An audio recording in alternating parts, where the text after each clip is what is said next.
everyone, Kristina here. Welcome to day 22 of the holiday card series. I have to apologize for getting this up a day late. I finished up the card yesterday afternoon and then realized it was dark outside, so I wasn't able to take photographs of the card, and so it really bummed me out, but that did give me a little more time to edit the video and also say hello to you on camera, so here we are. Today's card actually does not use any stamps or dies. This is purely a from scratch card. I sketched out the idea and then watercolor painted it. In fact, this card idea came to me last summer when I was working on my Simply Watercolor class, which is all just watercolor painting. There's no stamps or dies in that class. And this design came to me and I'm like, oh, this is so good. I'm going to save it for Christmas. I'm going to save it for the holiday card series. So if you've taken Simply Watercolor, this might be a little bit similar to a card you saw in class. It's just stepped up a little bit, so it should be pretty similar to what you've seen. And if you want to take that class, I'll have links down below. It's a great time to take a class like this because you can come up with holiday ideas and just watercolor paint your holiday cards. Super fast and easy. You don't need any extra supplies, just your watercolor paints and some watercolor paper, and you're golden. Anyway, let's get into the card. I hope you guys enjoy. I'm starting out with my watercolor paper today, which is Fabriano Extra White hot pressed watercolor paper, and I'm doing the hot press version today because I just wanted to have it be more flat. I didn't want a whole lot of texture on my design, and so I thought I would try this hot press paper today. This is the first time I've tried the Fabriano Extra White hot press, and spoiler alert, I really loved it. It was really, really great. Now I wanted to have a really thick border around the outer edge of my design, so I decided to utilize the blue painter's tape, and since it's about an inch wide, I put that right up to the edge of the watercolor paper, and then I put more painter's tape around the edge so that I actually taped it down to the hardboard. So the first thing I did was sketch out my design. So my idea was to have a terracotta pot near the bottom of the card, and then have this cactus plant coming out, and then Christmas twinkly lights wrapped around the cactus, and a banner across the center area that says Merry Cactmas. I just thought that'd be really cute. So I'm sketching on my design, making sure I have all those twinkly lights on there as well, because I'm going to use some masking fluid on the twinkly lights before I get to the painting. There's going to be a lot of color everywhere in the center area right around those lights. So in order to preserve the white color underneath, I'm going to put some masking fluid on top. So I'm just using some drying gum and a paintbrush that has a little bit of hand soap on it. You just put a little bit of hand soap on the brush, get it wet, and then when you use the drying gum, it won't stick to the brush and ruin your brush. So you want the drying gum or the masking fluid, if you're using another brand, to be completely dry before you go in to paint your picture. So I'm going to start painting and kind of avoid the areas of the drying gum, and by the time I get to those areas, the drying gum should be dry. So I started out painting the terracotta pot and then going on to the banner. By the way, the paints I'm using today are from Magello. This is their Mission Gold paints. And I'm going to turn on some music so you can enjoy the painting process. I didn't do anything really complicated. It's just a lot of flat color. I did have a little bit of some darker areas on the cactus, but very, very simple painting altogether.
After the watercolor painting was finished and I made sure it was completely dry, I removed the drawing gum or the masking fluid.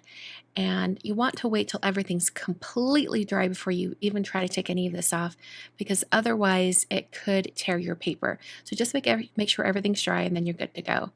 So I did use a Xyron adhesive eraser to help me pull the drawing gum off, but you could also just rub your fingertips over each one of those little areas and it peels up the drawing gum.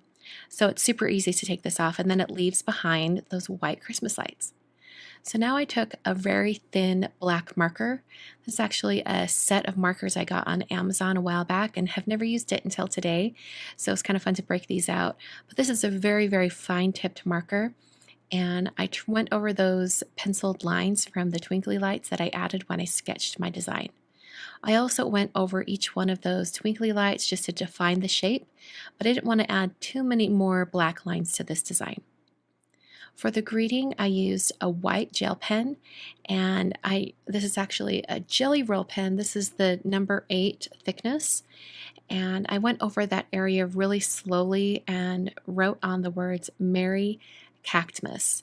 And before I actually went on to the card, I did kind of practice writing it out on a separate piece of paper and kind of determine the sizing of the letters that I needed. And this was about the size that I went with.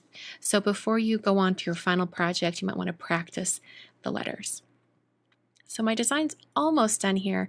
I decided to add some polka dots to that pale green area on the outer edge, and it doesn't really show too much. It's really, really subtle.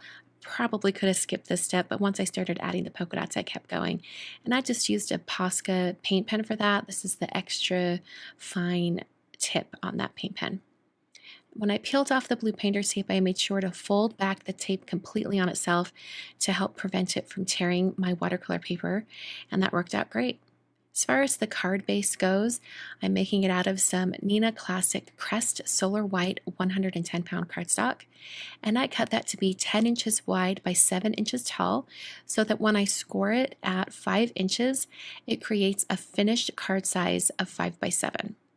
I added some Tombow extreme adhesive around the edges of the card front and also the center, and then pressed my watercolor piece down onto the front of my card. So the card's pretty much finished. I'm just going to put my initials down here in the corner since it is an original design. And that is the complete card. I'm going to give you a little close-up on that so you can see all of the detail. I really love how this card turned out. I think it turned out really, really nice. I hope you guys love how that card turned out. I absolutely love it. I want to paint 5 more of them. I think I just might. Before you guys head out, I've got 2 more videos for you to check out. They are the day 21 videos for, day 22 videos for the years 2017 and 2016. And if you want to see the day 22 videos for all the years past, I'll have those listed down below. Thanks so much for watching, and I will catch you guys on Monday for day 23. We are nearing the end of the holiday card series.